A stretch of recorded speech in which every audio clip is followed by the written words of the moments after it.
Life in the 21st century often feels like a balancing act between convenience and safety, especially when we rely on ride-hailing apps to get where we're going. Most Uber and Lyft trips unfold without issue, just another ride from A to B, but the rare moments of danger can be deeply unsettling, especially for women. Uber's new Women Preferences pilot, launching soon in Detroit, Los Angeles, and San Francisco, speaks to that tension. It recognizes that while most rides are safe, the losses and worries aren't forgotten.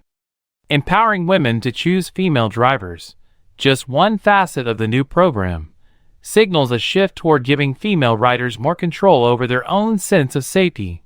The statistics bear repeating dramatically. Uber's 2021-22 safety report pointed to 36 fatal physical assaults in the U.S. alone, with more than 6 in 10 involving the driver. Sexual assault cases numbered nearly 2,700, already a decline from the 5,981 incidents recorded 2 years earlier. Even if most rides remain incident-free, these numbers linger in the collective psyche, making every trip a reminder that safety isn't guaranteed. For many, especially women, getting into a stranger's vehicle at night or in unfamiliar surroundings can bring a flutter of anxiety. Uber's program doesn't erase that, but it seeks to ease it, and sometimes that's enough to strengthen a sense of agency. The central feature of the new pilot gives female riders the option to request female drivers. As the company says, while it's not guaranteed, turning on the women preference increases your chances of being matched with a woman driver. The user experience is simple. A checkbox labeled "Choose Women Drivers" appears at the end of the booking process, or can be toggled permanently in settings. If every available female driver is busy, the system still allows riders to opt for the next available driver of any gender, granting choice, not constraint. And on the flip side, Uber drivers who are women can enable a preference to ride only with female passengers, offering another avenue of safety for those behind the wheel. While that may sound like a niche enhancement, it's hardly new for Uber. The precedent comes from Saudi Arabia, where Uber launched a similar women-only volunteer system in 2019. Over the last several years, it has spread to 40 countries. Now, expanding the practice to major U.S. cities acknowledges that while societal norms differ, the same core desires, safety, dignity, respect, are universal. What makes the rollout particularly compelling is timing. As ride-hailing becomes more deeply woven into everyday life, and as gig economy regulations shift, maintaining trust in these platforms is critical for both drivers and riders. Safety isn't merely a talking point. It's infused into every ride, every review, every conversation in the back seat. A rider's peace of mind is fragile. Having choice, even symbolic, can alleviate anxiety and rebuild confidence. But beyond the surface, this initiative also shines a spotlight on deeper cultural currents. For women, the experience of requesting a female driver can feel like reclaiming comfort in situations historically out of their control. It turns a transactional exchange into a partnership built on mutual understanding, from mile zero onward. It also acknowledges what many women already do instinctively: prioritize comfort and safety, especially when traveling alone, now translated into technological action. Some critics may raise concerns about potential discrimination or reduced service efficiency. But Uber and similar platforms already natively allow for certain preferences, like rider rating priority, and riders have long used tools like ride-sharing details, emergency assistance buttons, or trip sharing with loved ones. Contextualizing women preferences as part of that toolkit normalizes it rather than treating it as an outlier. Indeed, the option is less about segregation and more about personalization.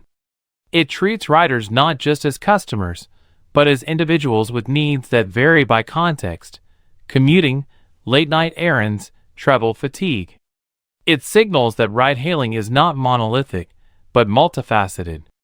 And for Uber, this opens doors to create more nuanced experiences, whether that means better accessibility features, language preferences, or even sensory adaptations for riders with disabilities. From the driver's perspective, opting to accept only female passengers may reduce exposure to potentially uncomfortable or vulnerable scenarios. Often, women drivers report being harassed or creeped out on late-night rides and may feel safer with another woman in the back seat. Allowing them to signal a preference helps surface empathy in a gig economy often defined by anonymity and transaction. Of course, skeptics may argue that this initiative won't move the needle on more systemic safety threats, violent crime, ineffective background checks, or driver misconduct. And they're right. A checkbox can't replace structural change, better training, clearer penalties, faster investigations. Still, this shift is meaningful precisely because it's bottom-up. It reflects a new state of play where user choice helps shape safer norms, and platforms respond accordingly. It's also noteworthy that Uber plans to expand beyond the pilot cities if it proves successful. Detroit, Los Angeles, and San Francisco are diverse, dynamic markets, testing grounds for policy and innovation. If adoption remains high and customer satisfaction increases, similar programs could become widespread, eventually evolving into broader efforts to personalize ride experiences based on demographics, time of day, or route type.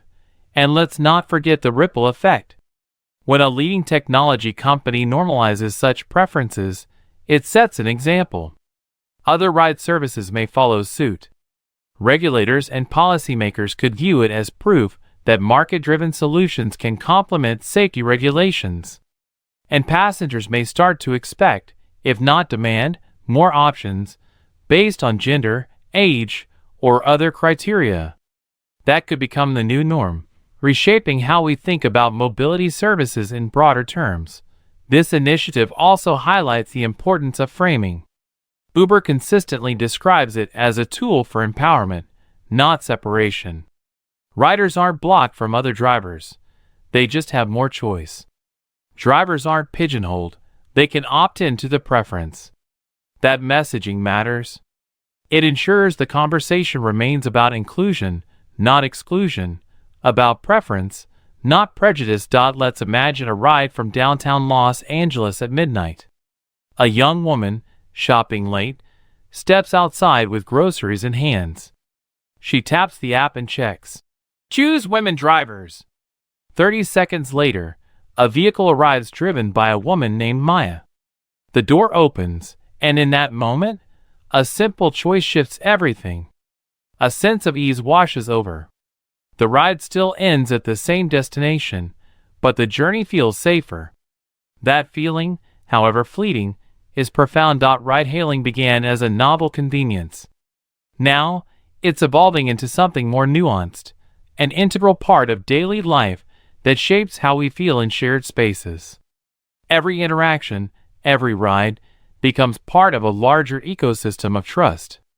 Uber's new program isn't a cure-all, but it is evolution, and in ride-hailing, evolution is essential, because in the end, what Uber is offering is more than just the ability to choose who drives.